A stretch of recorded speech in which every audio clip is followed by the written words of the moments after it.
Muy bien, buenas tardes. Estamos de vuelta aquí en Evoluciona Pedro de Valdivia, nuestro tercer ciclo ya de charlas que han estado realmente espectaculares.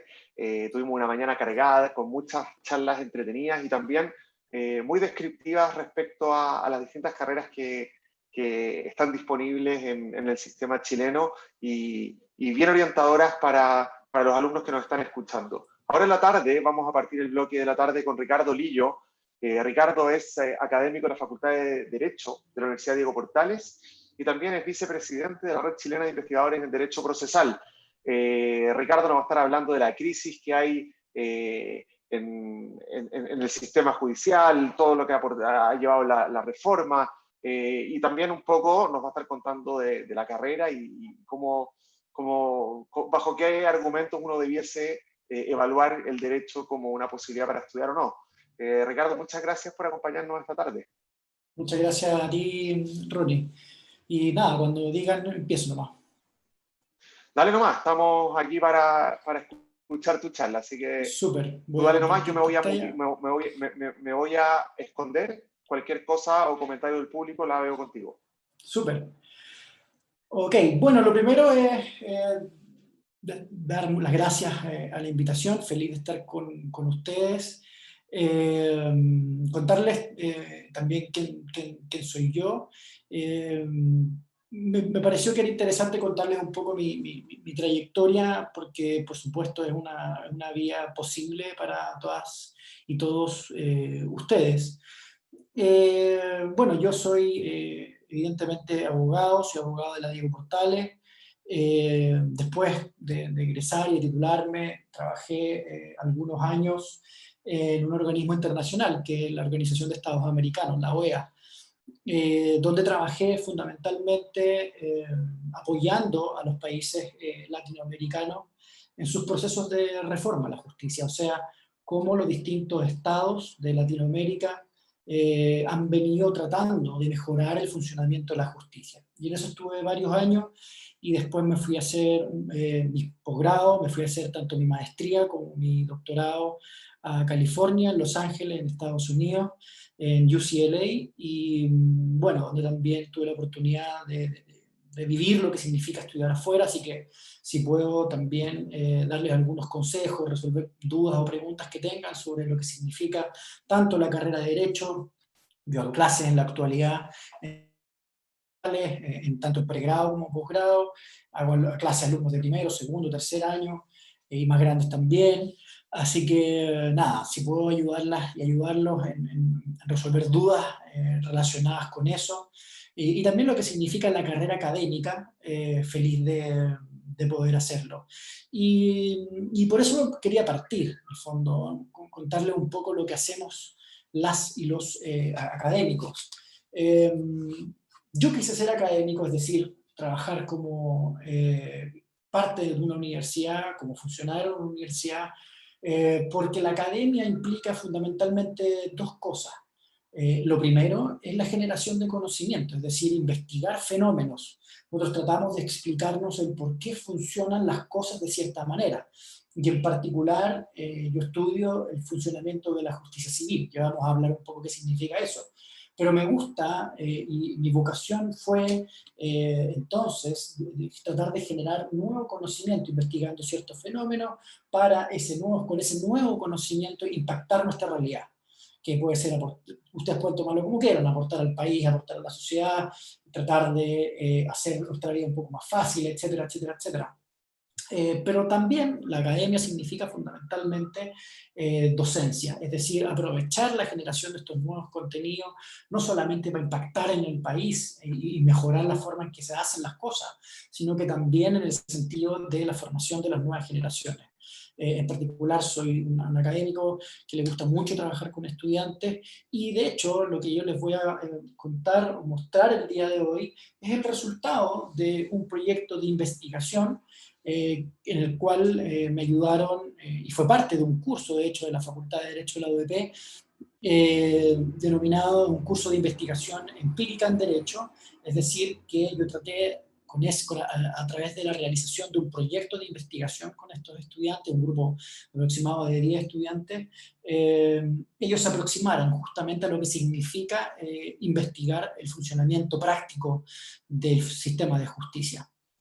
Y este estudio se enfocó particularmente en la justicia civil en Chile. Lo que voy a mostrarles entonces es los resultados de este estudio, que como les digo, además fue parte de un curso que se hizo en la facultad y que, nada, después fue publicado, y acá lo que yo voy a hacer entonces es mostrarles un poco los resultados. Ahora, para darles un poco de contexto rápidamente, en Chile venimos los últimos 20 años en un aceleradísimo proceso de modernización del sistema de justicia. Partió con la reforma a la justicia penal, es decir, aquella que se dedica a el flujo de ingresos y de casos relacionados con la comisión de delitos, es decir, con hechos que la ley considera como infracciones y que por lo tanto merecen una sanción. Eso hace la justicia penal, y la primera gran reforma en nuestro país en ese sentido partió a principios de este siglo, del siglo XXI, con la justicia penal. Luego vino la justicia de familia, que se dedica, como su nombre lo indica, fundamentalmente a cuestiones relacionadas con la familia y la protección de menores. Luego, en 2007, con la justicia laboral, que como su nombre también lo indica, tiene que ver todo lo que tiene que ver con el mundo del trabajo. Y hoy día llevamos ya varios años discutiendo la modificación a la justicia civil.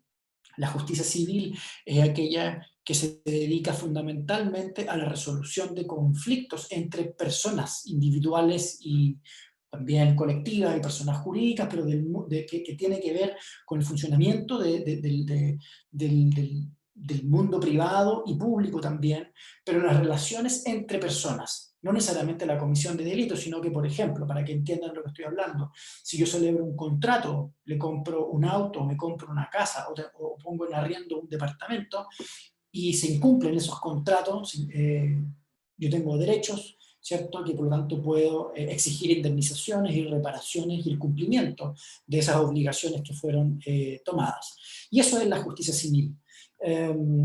Y básicamente la justicia civil vigente, el procedimiento con el cual se deben tramitar los asuntos del mundo civil, como les digo, en Chile está vigente desde el año 1902 y es un modelo que viene básicamente de la Edad Media. Y por lo tanto está evidentemente desactualizado a las necesidades de la sociedad democrática actual. Y por eso se viene discutiendo básicamente, bueno, ¿cómo vamos a reformar la justicia civil? ¿Qué queremos para una nueva justicia civil? Y en eso estamos. Y entonces este proyecto de investigación tuvo por objeto aportar a ese debate.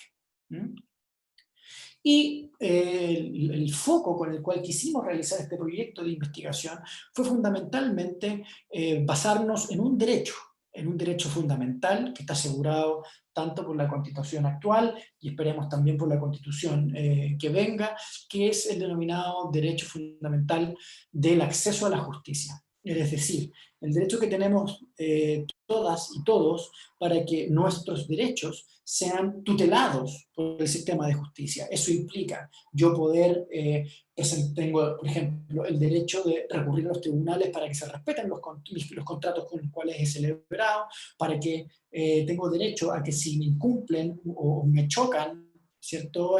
Porque alguien se pasó un rojo, yo tengo derecho a ir a los tribunales y exigir que el Estado proteja mis derechos. Y ese derecho está contenido tanto en la Constitución actual, como les digo, como también en un sinfín de tratados internacionales que el Estado chileno ha firmado y por lo tanto se ha comprometido a respetar. ¿Y qué es esto del derecho de acceso a la justicia? Es básicamente, como les decía entonces, el derecho que tenemos a concurrir a órganos jurisdiccionales, a los tribunales, para que nuestros derechos sean correctamente tutelados. Desde un punto de vista más amplio, implica no solamente poder acceder a los tribunales, sino directamente de tener un remedio eficaz para todos esos problemas que son tutelados por el derecho. Todo básicamente el quehacer público y privado está tutelado por el derecho hoy en día. Y por lo tanto, implica, ¿cierto?, que el Estado deba proveer básicamente distintos mecanismos para que estos distintos esferas, cuando afectan nuestros derechos, entonces sean tutelados. Y básicamente hay una percepción, no solamente en Chile, sino que también uno lo puede ver en otros países, inclusive en países del mundo desarrollado, que en particular esta dimensión de la justicia civil, como les digo, estaría en una crisis. Es un relato, básicamente, el relato de la crisis de la justicia civil. ¿Y en qué consiste este relato? Básicamente, que la justicia civil sería una justicia para ricos. Sería básicamente una justicia que solamente estaría disponible para quienes tienen mayores ingresos. Entonces, dos autores hicieron un estudio y examinaron básicamente una serie de encuestas que se hicieron en distintas partes del mundo, y ellos pudieron, en el fondo, mostrar a través de estos estudios, ¿cierto?, cómo en general, en el ámbito comparado en distintos países, quienes tienen mayores ingresos son quienes también tienen mayores niveles de involucramiento con servicios legales para solucionar sus problemas. ¿Qué significa eso? Primero, que todas las personas, pobres y ricos, digamos, hombres y mujeres, niños y adultos, todos tenemos necesidades legales. ¿Por qué? Porque actuamos en sociedad. Y cuando uno actúa en sociedad, se generan necesidades legales. Pero sin embargo, solamente algunos grupos de esa sociedad tienen mayor involucramiento formal con el sistema para dar solución a sus conflictos. Para algunos autores, como Capelletti o como Brian Garth, ese problema, si ustedes quieren, esa dualidad se ha generado básicamente por una creciente expansión de nuestros derechos. O sea, durante los últimos 50 años hemos venido cada vez más otorgando derechos a todas las personas, y eso ha creado un desafío de cómo ahora hacer exigible y efectivo esos derechos. Y el problema es que el sistema de justicia, por su forma de funcionamiento, tiende a ser más bien burocrático y más bien altamente tecnificado, que genera una brecha desde el punto de vista del lenguaje, ¿cierto?, y de cómo hacer las cosas para la ciudadanía común y corriente. Y eso sería una parte de la crisis, lo que pudiésemos denominar una crisis de acceso. Pero también han dicho, esta misma literatura, que hay una crisis de relevancia.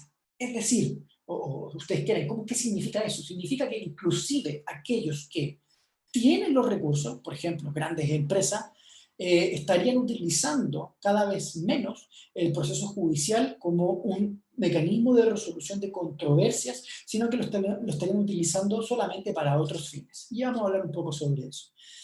Y hay distintos indicadores a nivel mundial, básicamente, que relatan este punto.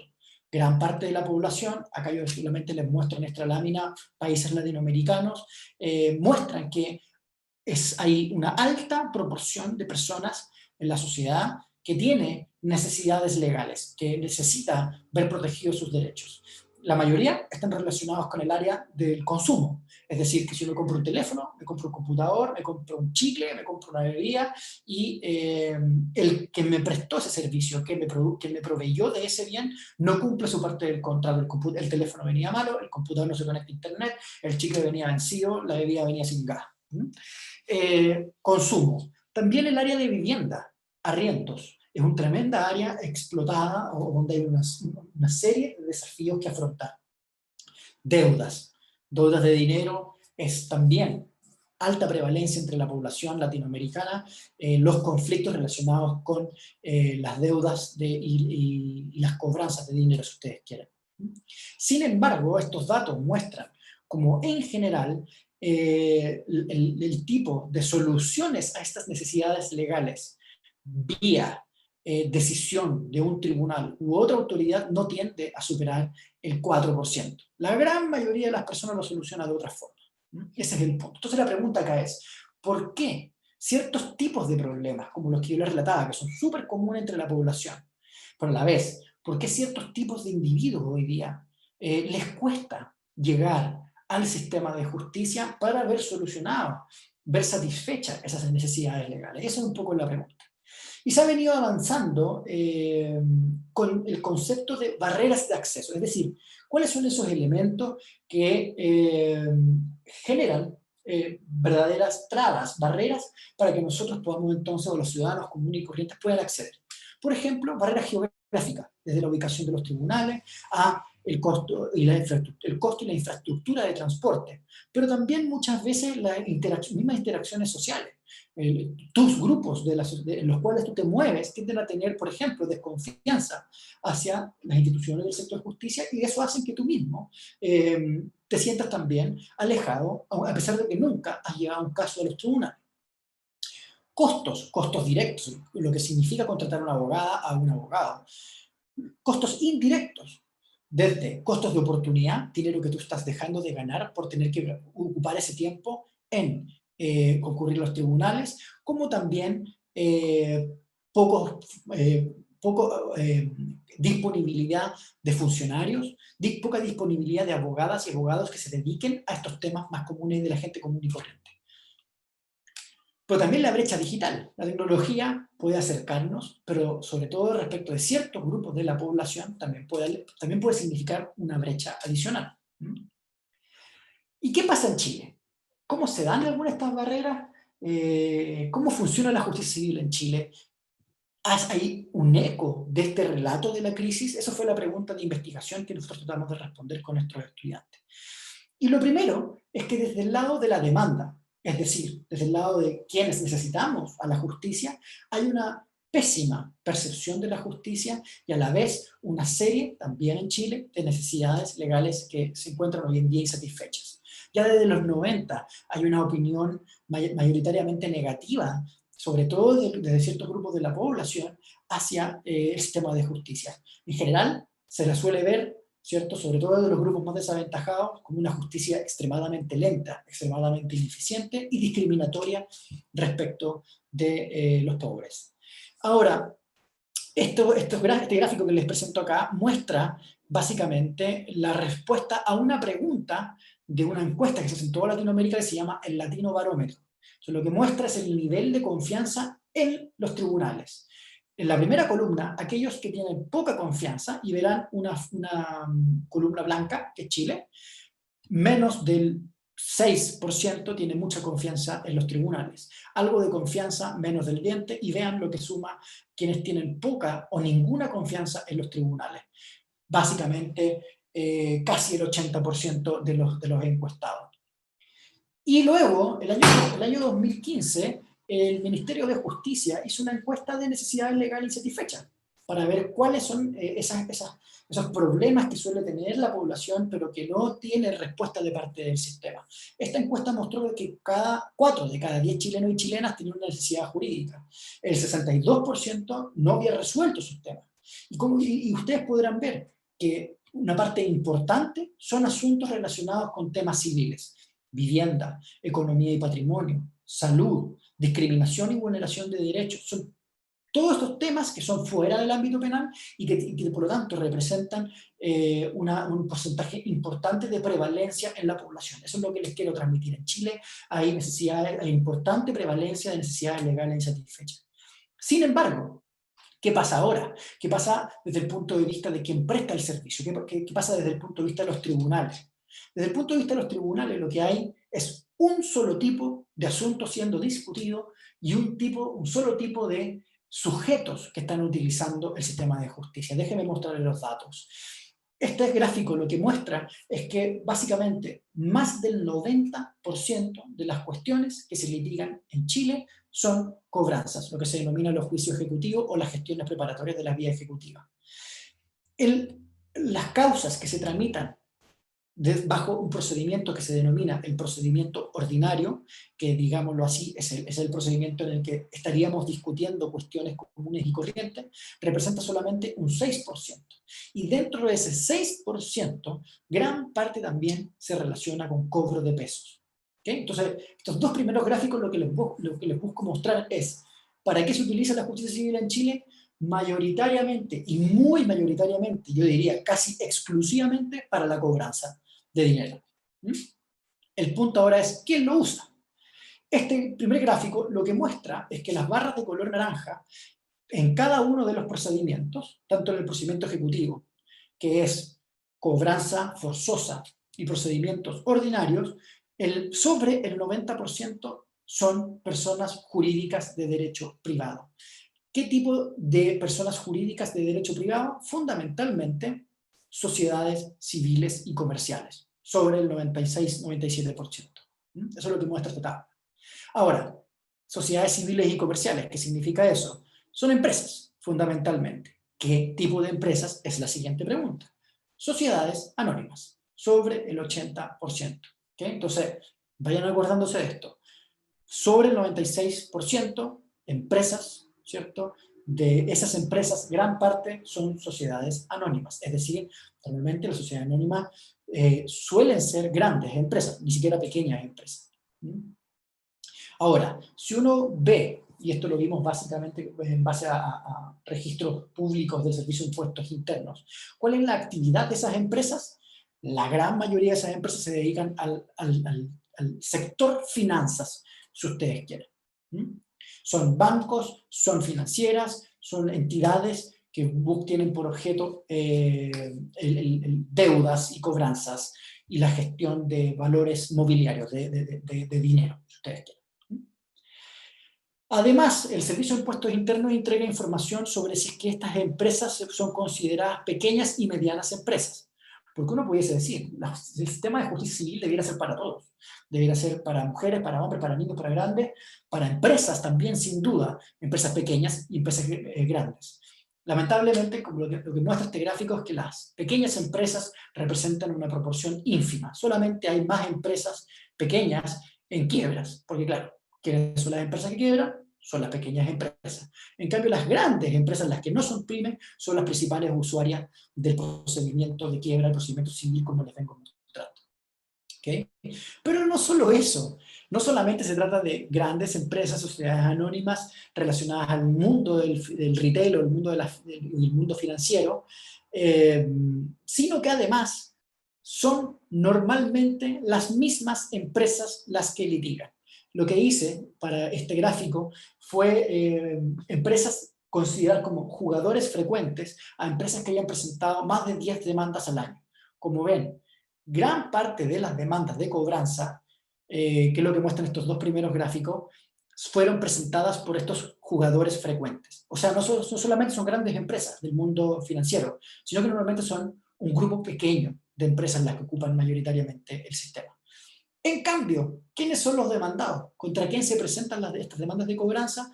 Como verán, esta columna de color rojo muestra que en su gran mayoría son personas naturales. Es decir, personas comunes y corrientes. Pero es peor aún. No solamente los demandantes son grandes empresas del mundo financiero, sino que además, y como les digo, demandando a gente común y corriente, sino que además, en general, son demandas que ni siquiera se notifican a los demandados. Entonces uno dice, ¿qué? ¿Cómo no se notifican? Entonces la gente no tiene que comparecer a los tribunales. No, lamentablemente no. ¿Y por qué? Uno se pudiese preguntar, ¿por qué esto que presentan demandas contra la gente pero ni siquiera los notifican? Porque como yo ya les decía, en Chile la justicia civil es utilizado para la cobranza de deudas, pero lo peor de todo es que ni siquiera es realmente para las cobranzas, sino que se utiliza como mecanismo de presión al deudor. Por dos motivos. O para que ustedes se hagan una idea de cómo funciona esto. Una empresa presenta una demanda, pero nunca lo notifica, sino que más bien lo llama por teléfono, porque usted tiene una tarjeta de, por ejemplo, una multitienda, ¿cierto?, que es cliente de esta financiera o de esta agencia de cobranza, y lo llama por teléfono a usted o le manda una cartita, ¿cierto?, diciéndole, ¿sabe qué? Presentamos una demanda, acérquese a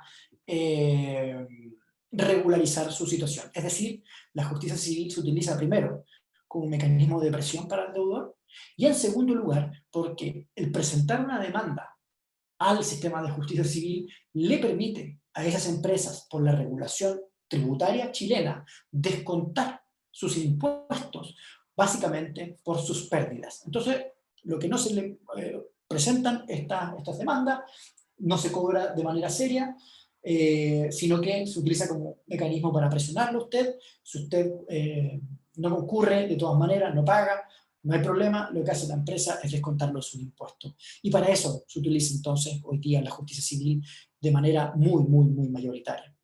¿Y por qué? Uno se puede preguntar. ¿Qué es lo que pasa que la gente común y corriente no llega? Primero, el lenguaje, ¿no? Desde el sitio web del Poder Judicial muchas veces está escrito en un lenguaje que es de difícil comprensión para el ciudadano común y corriente. La ubicación de los tribunales muchas veces, las personas que viven en sectores alejados de donde están ubicados los tribunales se les hace más difícil. Pero también la ineficiencia propia del sistema, que como les digo, basado en un modelo decimonónico, medieval, que hoy día sigue funcionando básicamente, hoy día ya se ha tecnologizado un poco, pero la lógica es exactamente la misma, todo por escrito, una cuestión que se necesita para todo, abogados, y abogados que normalmente están más interesados en determinados tipos de clientes que en este tipo de asuntos que, como les digo, no llegan entonces al sistema. Entonces, lo que pasa es que la gente al final del día, poniendo en la balanza tiempo, dinero, lo que cuesta un abogado, etcétera, etcétera, etcétera, prefiere, ¿cierto? Termina por no recurriendo al sistema de justicia, sino que solucionando sus problemas de otra manera, y muchas veces termina eso en la justicia penal, ¿no? Ese es otro punto. Entonces, el punto acá es, ¿cómo equilibrar la necesidad de proveer un proceso judicial, pero que sea de real utilidad para el ciudadano común y corriente? ¿Dónde podemos sacar ideas para eso? Y la verdad es que hay en el mundo comparado buena experiencia. Hay, por ejemplo, en California, donde yo estudié y hice un estudio empírico, algo que denominamos los small claim courts, es decir, los tribunales de pequeñas causas, que lo que buscan es básicamente, a través de un procedimiento extremadamente sencillo, donde las partes se preparan básicamente vía tecnología, viendo videos por YouTube como ustedes, ¿cierto? Ellos mismos preparan sus casos y van su día al tribunal y en un solo día presentan sus antecedentes y un tribunal resuelve. Lo más parecido a la doctora Polo que ustedes se puedan imaginar. De hecho, la doctora Polo y ese tipo de programas vienen de la década de los 80, los hicieron ese tipo de programas justamente para fomentar este tipo de tribunal. Y son tribunales que son donde las reglas procedimentales son enormemente simplificadas, donde la manera de presentar la prueba es muy simplificada y está pensado para asuntos que son de baja complejidad. No se puede litigar con abogados, solamente pueden litigar de manera general personas naturales y no empresas. Está pensado para la gente común y corriente, para el conflicto con el vecino, para los asuntos de arriendo y cuestiones que en general no son de gran complejidad para el sistema. Y yo hice un estudio muy similar al que les mostré de la justicia civil en Santiago, pero esto lo hice en Los Ángeles, en los tribunales de pequeñas causas de Los Ángeles, para que ustedes comparen. ¿Quiénes son los litigantes en esos tribunales? 50% o más del 50% son empresas demandando, perdón, personas naturales, cerca del 60% son personas naturales demandando a otras personas naturales. Esos, o individuos comunes y corrientes, ustedes quieren, y esa es la gran diferencia. Luego, ¿a quiénes demandan estas personas naturales? A otras personas naturales, como les digo. Y eso es tremendamente importante porque significa que allá los tribunales de pequeñas causas están sirviendo básicamente para que mayoritariamente sean ciudadanas y ciudadanos los que estén resolviendo sus asuntos. ¿Okay?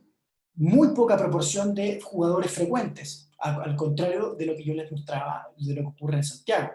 Y luego, si uno ve el tipo de asuntos que se presentan, la torta de la derecha muestra los casos que son presentados por personas comunes y corrientes. Vean que es muy diversa. Accidentes vehiculares, reparación de autos, incumplimiento contractual, hay un porcentaje de cobro de deudas, arriendo, temas de productos y servicios defectuosos. En cambio, cuando presentan las empresas, que lo pueden hacer de manera minoritaria, ahí sí son normalmente cobro de deudas.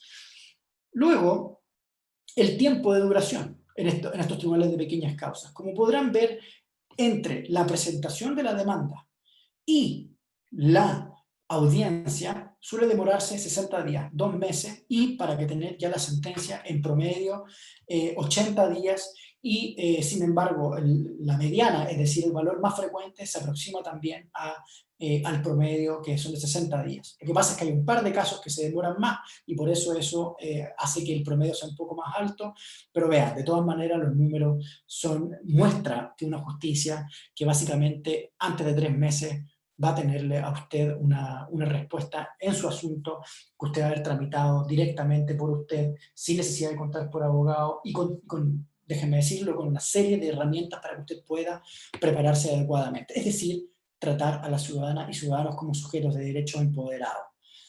Y segundo lugar, y con esto voy a ir cerrando, otra forma de disminuir esta brecha es la tecnología, pero utilizando la tecnología fundamentalmente para mejorar el acceso a la justicia. Es decir, utilizar el sistema tecnológico o la implementación de herramientas tecnológicas para generar un contacto directo entre el sistema de justicia y las ciudadanas y ciudadanos. ¿Okay? Hoy día hay un montón de sitios web que se han venido desarrollando, sobre todo en el ámbito comparado. Estas son algunas páginas norteamericanas que permiten a la gente común y corriente hacer investigación, les permiten generar contratos, les permiten básicamente hacer un montón de trámites legales sin moverse desde su casa. Y de hecho también, por ejemplo, redactar testamentos, presentar solicitudes de divorcio, etcétera, etcétera, etcétera. En Chile algo se viene avanzando. Hay una oficina judicial virtual que permite que hoy día casi toda la tramitación sea electrónica. Sin embargo, toda se tiene que hacer con abogadas y abogados. En cambio, hay otros tribunales. Esta es la página del Civil Resolution Tribunal de British Columbia en Canadá, donde básicamente es un tribunal que funciona 100% en línea, donde tiene todo un procedimiento automatizado, donde las personas pueden resolver sus disputas 24 horas del día, los 7 días de la semana, que tiene todo un procedimiento de negociación que se hace directamente entre las partes y finalmente ante un juez, que es sencillo. Yo, cuando entrevisté a la directora de este tribunal, me decía: nosotros creamos esta página web, ¿cierto?, de este tribunal 100% en línea, con un lenguaje pensado para personas de 10 años. Es decir, que una persona a partir de los 10 años puede utilizar esa herramienta. Lo cual genera, como les digo, una diferencia enorme en términos de la utilización directa de parte de la ciudadanía del sistema de justicia. Y acá lo que tengo son algunos datos que muestran un altísimo o altísimos porcentajes de satisfacción en el uso de este tribunal canadiense. Uno puede ver, por ejemplo, que el 95% estaba de acuerdo con que el staff, el personal del tribunal, brindó un servicio muy profesional. El 86% de las personas que utilizaron el tribunal creen que la utilización de los servicios en línea no fue difícil de usar. El 88% opinaba que la información para preparar sus casos era la adecuada. El 88% también consideró que el asunto, su caso, fue resuelto de manera eficiente, dentro de un tiempo apropiado. El 86% consideró que era accesible. El 88% consideró que tuvo un trato justo. Y el 74% recomendaría a otros su utilización. Esto es un poco una muestra de cómo este tribunal presta sus servicios pensando en la satisfacción del usuario directo. Y eso es un cambio que es fundamental. Les agradezco muchísimo su atención y ahora feliz de poder responder todas sus dudas, sus preguntas, tanto de la presentación como de lo que necesiten respecto de la carrera. Ricardo, súper profesional la presentación, muy completa, muy numérica, la verdad es que muy potente. Cuéntanos un poco cuáles han sido tus principales desafíos dentro de la carrera de leyes, mientras estabas estudiando y ahora que ahora la estás ejerciendo. ¿Cuáles han sido tus principales, como quizás tus principales temores, las cosas más difíciles, los máximos desafíos y las cosas que te han hecho estar más contento o que te has sentido más realizado al estudiar esta carrera? No, sin duda. A ver, la carrera de Derecho es una carrera que puede tener grandes satisfacciones porque es una carrera que te permite intentar cambiar el mundo, eso es lo primero. Pero te lo permite hacer desde distintas formas, digamos. O sea, el estudiar Derecho, al menos cuando yo decidí estudiar Derecho, yo quería, en el fondo, ejercer una profesión que significara algo, que tuviera sentido y que me permitiera mejorar un poco mi entorno. Y al poco tiempo me di cuenta que la carrera de Derecho permite justamente eso, desde distintos puntos de vista, ¿eh? Desde el que quiere innovar y emprender. Estudiar Derecho te permite tener un manejo de cómo hacerlo desde el punto de vista legal y cómo hacer que las cosas funcionen desde el punto de vista de la negociación, hasta quienes quieren promover, por ejemplo, ciertos asuntos de contenido político, sin duda, o también del respeto por ciertos grupos vulnerables o grupos minoritarios, la defensa, por ejemplo, del derecho de los animales o del medio ambiente. La carrera de Derecho tiene un abanico tan grande de posibilidades de ejercicio que te permite de distintas maneras que tu carrera tenga un sentido. Ahora, y por eso mismo, a veces lo que puede ser un poco más difícil es encontrar un poco ese rumbo. Es decir, bueno, pero ¿qué es lo que quiero yo? ¿No? Quiero trabajar para una oficina de abogados y representar derechos de clientes y ayudarlos en ese sentido, o lo que quiero es promover una agenda política y hacerlo y que se creen nuevas leyes, por ejemplo, al respecto. A veces eso es difícil. Y ahí mi consejo es un poco dejarlo fluir, ¿no? Uno tiene lo bueno es que la carrera te va entregando herramientas que te permiten ir conociendo un poco estos distintos mundos. Yo a mis alumnas y alumnos normalmente, por ejemplo, les recomiendo hacer de todo un poco, que procuren, ¿no? Que trabajen para oficinas de abogados como asistentes para conocer ese mundo, pero también que hagan prácticas, pasantías en organismos. Yo mismo, cuando estaba en la universidad, hice una pasantía en instituciones donde después trabajé, como la organización, como la OEA, como el Centro de Estudios de Justicia de las Américas. Y luego uno siempre puede vincularse también, por ejemplo, con profesoras y profesores para, como hice yo, ¿no? Hacer este tipo de investigaciones. Entonces, puede ser difícil en el sentido de buscar este camino, pero como les digo, no hay que estresarse demasiado de tener claro desde el primer año dónde quiero ir, sino que el camino, primero te lo vas haciendo y segundo, uno va descubriendo esas distintas áreas a medida que va avanzando en la carrera. Yo diría que lo más difícil de la carrera de Derecho es primer año, porque implica un cambio importante en términos del hábito de estudio, y a la vez es un año que es tremendamente, bueno, es un año introductorio, te están enseñando el lenguaje, y ya lo decía yo en mi presentación, los abogados no nos caracterizamos por hablar simple, ¿no? Entonces, primer año es difícil porque estáis acostumbrándote a nuevos términos, a nuevos vocablos, una forma de ver el mundo, ¿no? Y a veces eso puede costar. Pero lo bueno, la buena noticia es que, creo yo, pasando primer año, ya estás muy acostumbrado a ciertos vocablos, a cierto lenguaje, a cierta estructura mental, y la carrera se vuelve cada vez también más práctica. ¿Mm? Entonces, obviamente que depende de la universidad, pero al menos yo diría las que tienen mallas más modernas, hoy día han ido apuntando fuertemente hacia el aprender haciendo. En el caso de Derecho significa básicamente método de casos, ¿no? Aprender a través de resolver problemas y aprender a hacer cosas.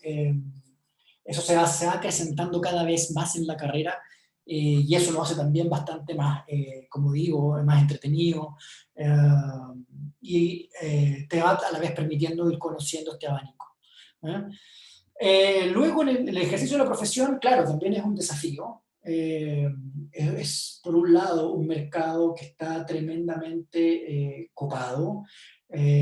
La carrera de Derecho es una carrera que es barata de impartir por parte de la universidad y, por tanto, todas las universidades hoy día tienen Derecho.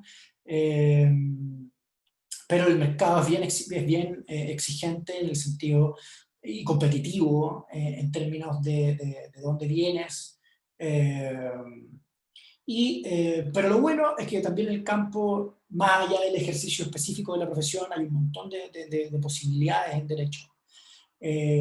Así que es un desafío, sin duda, pero es un desafío manejable.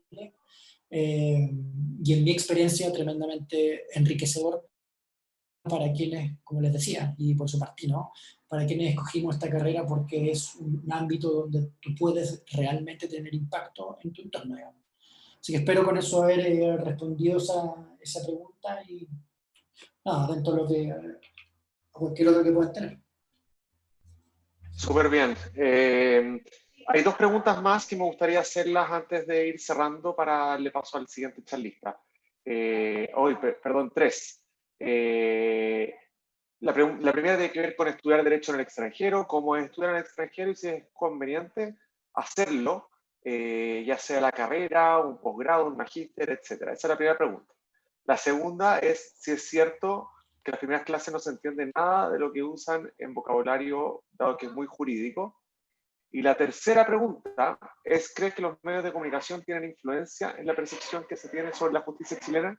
Por ejemplo, en el caso de los delitos sexuales o de violencia familiar, no se encontraba con evidencia suficiente, dice. Así que te tengo tres preguntas ahí para desafiar tu cabeza. Gracias, Ronnie. Vamos a la primera.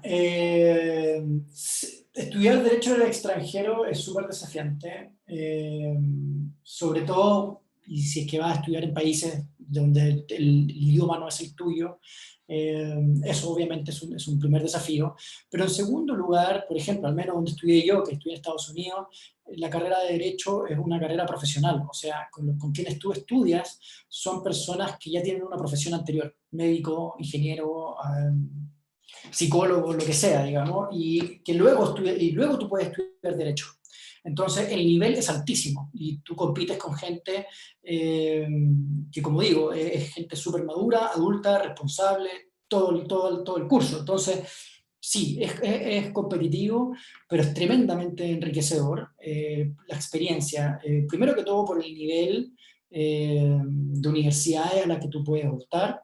Eh, eh, pero también por la experiencia de vida, o sea, el tipo de contactos que tú haces, el tipo de experiencias de vida que conoces, y también lo que significa vivir en el extranjero por algunos años, tú solo o tú sola, o con tu familia directa, digamos, eso lo hace súper, súper enriquecedor, así que creo yo que es tremendamente recomendable. El gran problema es que es tremendamente caro, eh, pero bueno, hay becas, yo al menos yo estudié con Beca Chile, que básicamente lo que te permite es costearte prácticamente toda la carrera en el extranjero. Es tremendamente competitiva ganársela también, eh, pero se puede. Como digo, ¿no? Es una experiencia que es súper enriquecedora, súper recomendada para quienes puedan hacerlo. Y hoy día, sin duda, es, primero, si tú quieres dedicarte a la academia, como yo, tienes que tener estudios, y ojalá en el extranjero, y ojalá de y doctorado. Eh, pero también hoy día en el mercado, como yo lo decía, que es tremendamente competitivo, tener un posgrado y sobre todo en el extranjero hace una diferencia relevante. Así que eso respecto a la primera pregunta. Eh, Buenísimo. la segunda Con ganas de pregunta, estudiar afuera, yo creo. sí, bueno, y además, al menos en mi caso, yo estudié en Los Ángeles, así que si te gusta la playa, y en mi caso, que me encanta el rock, está ahí en tu salsa, digamos, así que está bueno también.